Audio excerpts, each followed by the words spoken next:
Hey there. So picture this. You're in London's East End, January 1911. The air is thick with coal smoke and a bitter winter chill.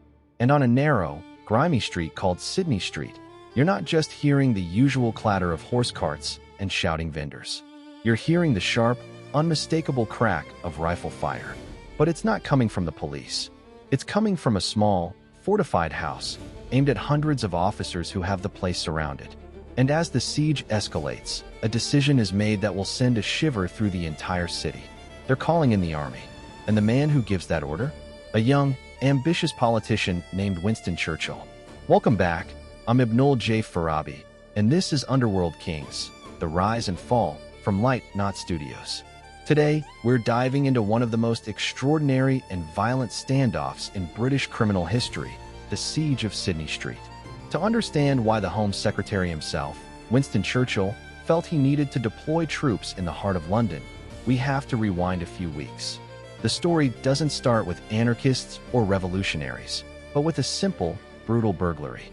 In December 1910, a gang of Latvian immigrants attempted to break into a jeweler's shop in Houndsditch.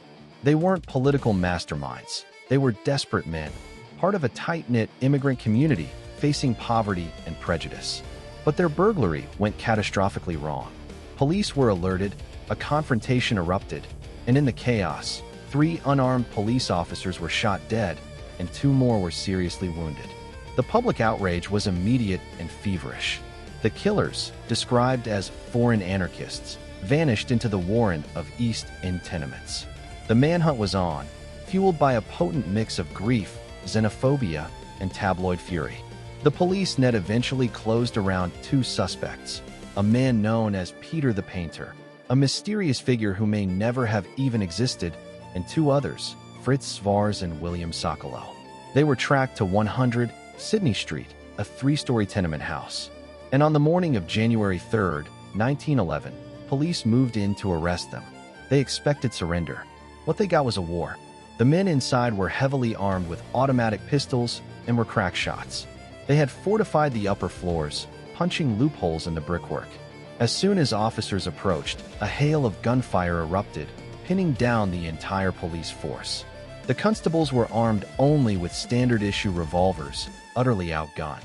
Bullets ripped through the street, wounding several officers. The police, in a scene that feels almost surreal, had to send runners to local gunsmiths to borrow more powerful rifles. They were improvising a small-scale urban war. This is where our story takes its dramatic, controversial turn. The news raced up the chain of command, all the way to the Home Office. And the Home Secretary, Winston Churchill, was not a man to sit on the sidelines. Churchill, only 36 at the time, was a political star known for his boldness, his ego, and his love of action. Hearing that the police were being outmatched, he made a monumental decision. He authorized the dispatch of a detachment of Scots Guards from the Tower of London. Think about that for a second.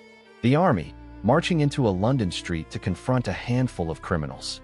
Churchill then did something even more astonishing. He decided to go see the show for himself. He arrived at Sidney Street, much to the horror of his aides and the police commanders, and took up a position to observe, famously wearing his top hat and overcoat amidst the flying bullets. His critics would later lambaste him for grandstanding, for treating a deadly crisis as a spectacle. But in that moment, his presence signaled just how unprecedented this event was. The state was bringing its full, military weight down on a single house. So now the scene is set. We have a smoke-shrouded street, packed with hundreds of police, scores of soldiers with rifles, and a massive crowd of spectators braving the gunfire to watch. And from the windows of number 100, relentless gunfire. The army began volleys into the building. At one point, a police officer was shot in the head and killed right beside Churchill. The firepower was immense, but the anarchists wouldn't yield. Then, around midday, smoke began to curl from the upper windows. A fire had started, likely from a bullet disturbing a gas line or a candle overturning in the chaos. The flames quickly took hold, and here came the most chilling moment of the siege. The fire brigade arrived, but Churchill, in consultation with the police, gave another staggering order. He told them not to put the fire out. The logic was brutal. The men inside were proven cop killers, armed to the teeth, and to send firemen in would be a massacre. So they watched. They watched as the building was consumed. The crowd reportedly cheered as the roof caved in. When the ashes cooled, 2 charred bodies were found inside, those of Fritz Svars and William Sokolow. Peter the painter was never found. The siege was over. Now, let's step back from the smoke and the spectacle. As an engineer, I'm always looking at systems, at pressure points and failure modes. And Sidney Street is a perfect storm of systemic failures. You have a marginalized community pushed to the brink, a police force completely outmatched by new, rapid-fire weaponry, a media whipping up public hysteria, and a political system that responded with overwhelming, almost theatrical force. Churchill's involvement is the most fascinating pressure point of all. Was he right to send in the army? He argued he was preserving order and protecting life, preventing a prolonged gunfight.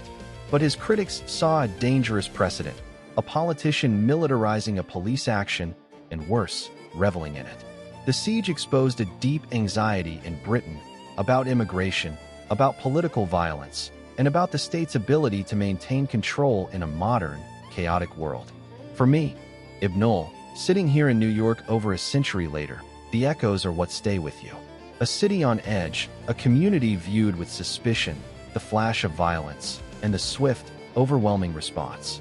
It's a story less about master criminals and more about escalation. How fear can turn a burglary into a battle. How symbolism can become more important than strategy. The underworld kings in this tale weren't empire builders. They were desperate men in a tiny house.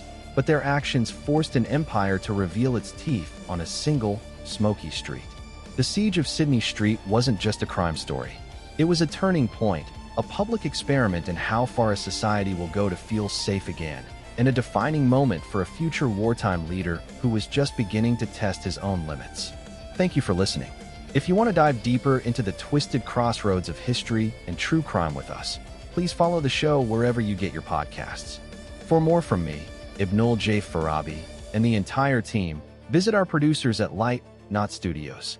https://www.lightnotstudios.com. Share this episode with someone who loves a story where history hangs on a single, chaotic moment. Until next time, stay curious.